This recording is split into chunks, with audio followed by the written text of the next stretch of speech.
नमस्कार और स्वागत है आप सभी का हमारे चैनल डार्क नाइट हॉन्टेड पर, जहां हम सुनाते हैं कुछ ऐसी कहानियां जो किसी को भी रूह तक दहला देने के लिए काफ़ी हैं।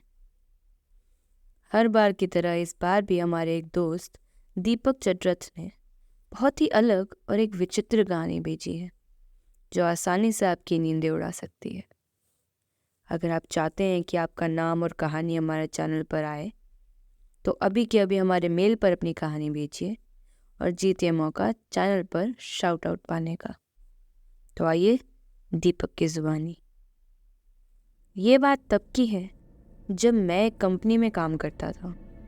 मैं जिस कंपनी में काम करता था वो कंपनी मेरे गांव से बाहर थी, तो मुझे घर से कंपनी तक जाने में लगभग कुछ आधे घंटे का समय लगता था।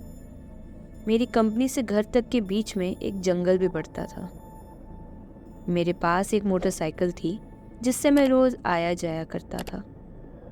कंपनी में मेरा काम शाम 6 बजे तक ख़त्म हो जाता था और जिस रास्ते से मैं रोज़ जाता था उस रास्ते पर सड़क का काम चल रहा था। एक दिन ऐसे ही मैनेजर ने कहा कि कुछ वर्कर्स कम पड़ने के कारण मुझे ओवर टाइम करना पड़ेगा। उसने कहा कि तुम्हें इससे कोई समस्या तो नहीं है, मैं तुम्हें ओवर टाइम के एक्स्ट्रा पैसे भी दूंगा। मुझे इससे क्या समस्या थी? मुझे ओवर टाइम करने में कोई प्रॉब्लम नहीं थी और एक्स्ट्रा पैसे मिल रहे थे और आखिर मेरी बाइक तो थी ही। उस दिन पूर्णिमा की रात थी और कहा जाता है कि ऐसे समय में ऊपरी शक्तियाँ अधिक ताकतवर हो जाती हैं। लोगों का तो ये भी मानना है कि ऐसे समय में देर रात तक बाहर रहना सही नहीं होता, क्योंकि इस समय भूतों, प्रेतों और पिशाचों का समय होता है। कई पश्चिमी संस्कृति में तो इस समय मानव भेड़िया को अपने इंसानी रूप में आते हुए भी सुना है, जो जानवर में बदलने लग जाते हैं। मेरा काम उस दिन रात कुछ 10 बजे ख़त्म हुआ। मैंने अपनी मोटरसाइकिल स्टार्ट की और मैं अपने घर की तरफ निकल गया। उस समय मेरी बाइक की स्पीड कम थी, क्योंकि जिस सड़क से मैं आ रहा था उस सड़क पर, जैसे मैंने बताया, काम चल रहा था, तो उसके कारण अपनी सुरक्षा के चलते मैंने ऐसा किया।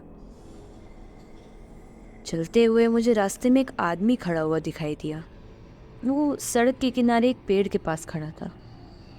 मैंने सोचा, लगता है कि ये गांव वाला है जो गांव जा रहा होगा और शायद थक गया होगा, इसलिए वहाँ आराम कर रहा होगा। चलो इसको लिफ्ट दी जाए और मुझे भी गांव में पहुंचने तक का सफ़र के लिए एक साथी मिल जाएगा। ऐसा सोचकर मैंने अपनी मोटरसाइकिल को उससे थोड़ा दूर खड़ा करा और कहा, भाई कहाँ जाना है? अगर एतराज़ ना हो तो मैं तुम्हें कहीं छोड़ दूँ क्या? पर उधर से कोई जवाब ही नहीं आया। मुझे लगा शायद उसे सुनाई नहीं दिया होगा, तो मैंने एक बार फिर कहा, मैं गांव ही जा रहा हूँ, कहो तो तुम्हें कहीं छोड़ दूँ? लेकिन इस बार भी उसका कोई जवाब नहीं आया और अजीब तरीके से अकड़ के खड़ा हुआ था। तो अब मुझे गुस्सा चढ़ गया और मैं अपनी बाइक स्टार्ट ही करने लग गया। जैसे ही मैंने अपनी बाइक स्टार्ट की वैसे ही वो आदमी मेरी तरफ आने लगा। मैंने सोचा, अब आ गई अकल ठिकाने, अब आ रहा है मेरे पास मदद मांगने। पर धीरे धीरे अब वो मेरे काफ़ी पास आ गया था। मैंने जब ढंग से उसकी तरफ देखा तो चांद की रोशनी में मैंने देखा कि उसके पैर इंसानों की तरह तो बिल्कुल नहीं थे।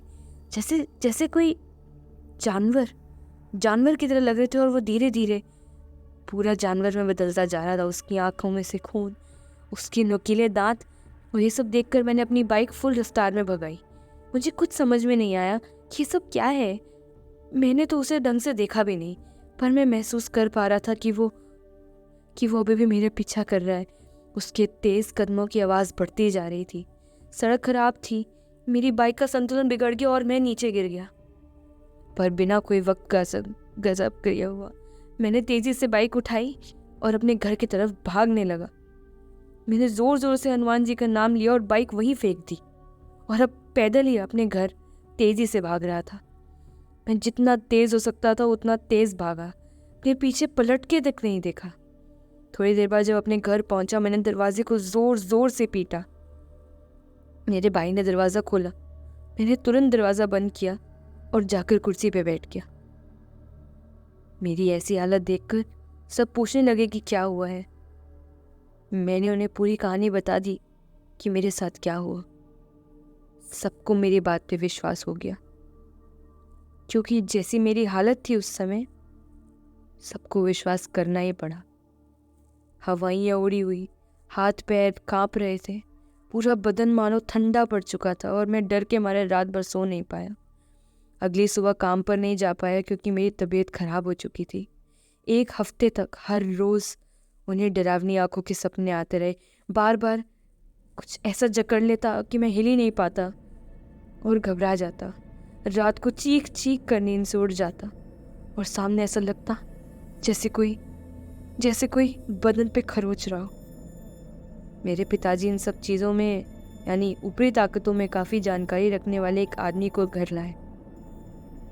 तो उसने बताया कि जिससे तुम मिले थे वो कोई आदमी नहीं था, वो एक प्रेत था जो एक जानवर के रूप में आया था। तेरी किस्मत सही है या ये कहूँ कि किसी शक्ति ने तुझे बचा लिया, क्योंकि वो प्रेत किसी को जिंदा नहीं छोड़ता। मैंने फिर उस प्रेत को कभी नहीं देखा और मैं उस जगह नौकरी भी छोड़ आया। क्या पता फिर कब किस शक्ति से सामना करना पड़ जाए। क्यों, लगी अच्छी कहानी? अगर अच्छी लगी हो तो अभी के अभी हमारे चैनल को लाइक, शेयर और सब्सक्राइब करना ना भूलें, ताकि हर बार ऐसी नई कहानियाँ आपके फ़ोन पर आए। और अगर आप चाहते हैं कि हमारी सारी नोटिफिकेशंस टाइम से आपके फ़ोन पर पहुंच जाएं, तो बेल आइकन को दबाना याद रखिएगा। तब तक के लिए अलविदा।